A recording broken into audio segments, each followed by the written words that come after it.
আমাকে মারছে আর বলছে তুই কি করতে পারবে, তোর তো কিছু করারই যোগ্যতা নাই, তোরে মায়েরা যদি বক্সে বইটা রাখি আমার 2 কোটি টাকা যাবে, আর কিছুই হবে না। আমাকে যে নির্যাতন করছে, ওর রুমে সিসি ফুটেজ আছে 2 তারিখ থেকে 1টা থেকে শুরু করে 5টা 6টা পর্যন্ত সিসি ফুটেজ দেখাইলে সব বেরিয়ে আসবে। আমার ফোনে মেসেজ দেওয়া হচ্ছে 72 ঘন্টার মধ্যে ধরে নেওয়া হবে, চুরির মামলা দেওয়া হবে, মানে আমার ফ্যামিলিতে বলবে যে এগুলো হচ্ছে।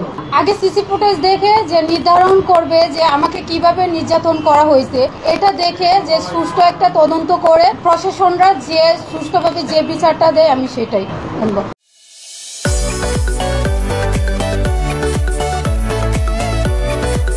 ওনার হচ্ছে যে বাচ্চাটা আগে যে রাখতো, ও একটু মাঝে মাঝে এরকম ভাবে দুধ দিত, বাচ্চাটা কান্না করলে দিনে 1 থেকে 2 বার দুধ দিত, তার জন্য আমি দুধ দিচ্ছি।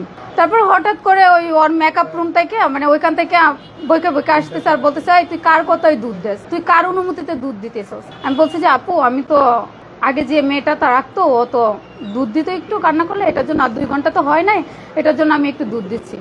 এটা বলাতেই মানে অশৃঙ্খল ভাষা গালিগালাজ করতেছে।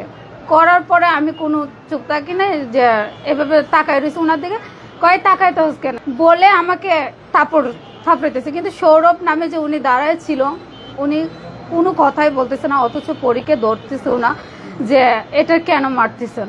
তখন আমি নিচে পড়তেছি আর উঠতেছি, এভাবে আমাকে 20 থেকে 25 মিনিটের মতো, এরকম 30 মিনিটের মতো ধোবে থাপড়াইছে। আমাকে মারছে আর বলছে যে তুই কি করতে পারবে, তোর তো কিছু করারই যোগ্যতা নাই, তোরে মায়েরা যদি বক্সে বইটা রাখি আমার 2 কোটি টাকা যাবে, আর কিছুই হবে না। এগুলা বলে তা আমাকে তো মারতে আছে, আমি নিচে পড়তেছি আর উঠতেছি। তখন আবার আমি এর মাঝখানে আবার সেন্সলেন্স হয়ে যাই। সেন্সলেন্স হয়ে যাওয়ার পরে ওরা আবার ডাক দেয় যে বৃষ্টি নামে একটা মেয়ে ছিল, যে হইতেছে আপু ওর অবস্থা অনেক খারাপ, তেলে তখন আমাকে বরফ দিয়ে, যে চোখ ফুলে গেছিল বাম চোখ ফুলে যাওয়ার পরে বরফ দিছে, বরফ দেওয়ার পরে আবার নাফা ট্যাবলেট খাওয়াইছে, এগুলো ওনারা করছে।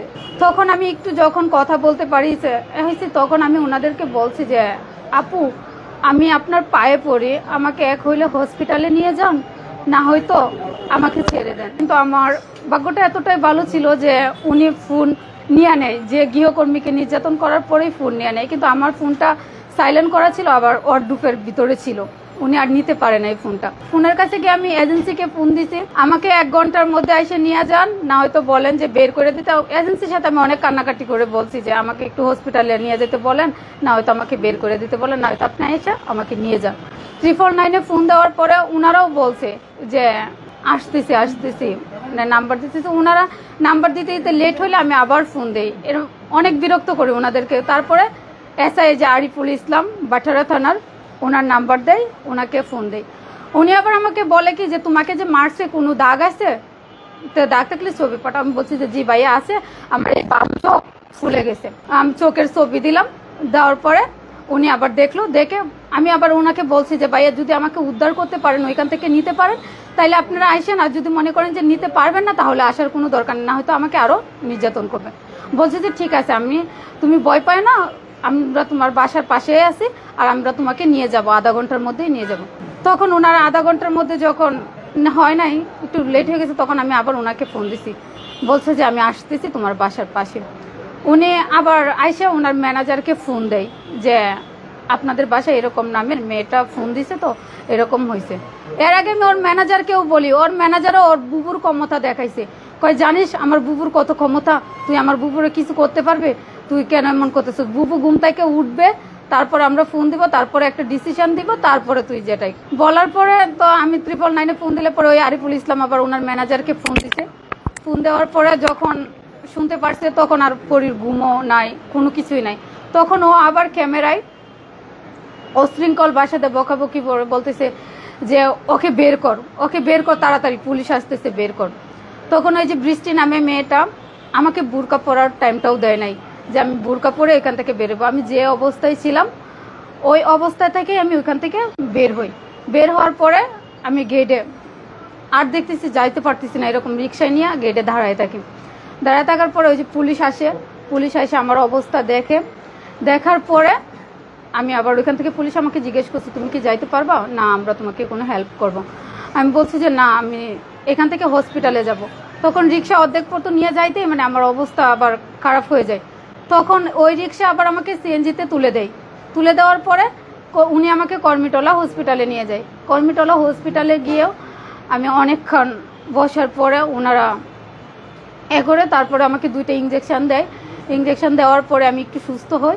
সুস্থ হওয়ার পর ওনাকে আমার বলছে যে তোমাকে ঢাকা মেডিকেলে যাইতে হবে, এখানে তো আমাদের সিট নাই, ভর্তি রাখা পসিবল হচ্ছে না, এটা ঢাকা মেডিকেল চলে যাও। তখন আমি কাদের এজেন্সিকে আবার আমি ফোন দিই যে ভাই আমাকে তো এরকম এরকম বলছে, আপনি একটু আসেন, আমি তো একা একা পারতেছি না। কিন্তু ওই এজেন্সি আর আসে নাই। তখন আমি আবার ওই এজেন্সির কাছে যাই, এখান থেকে ফিরে যাই যে এজেন্সির কাছে যাওয়ার পর আমি এজেন্সিকে বলছি যে ভাই আপনি আমাকে যখন দিছিলেন আমি আপনাকে তো বলছিলাম যে এরকম ভাবে যাতে মাইদুর না দেয়, বকা না দেয়। তখন এখন আমাকে মারছে। ওই মারছে যে উনি এটাও জিজ্ঞেস করে নাই যে কেন মারছে, কি হয়েছে।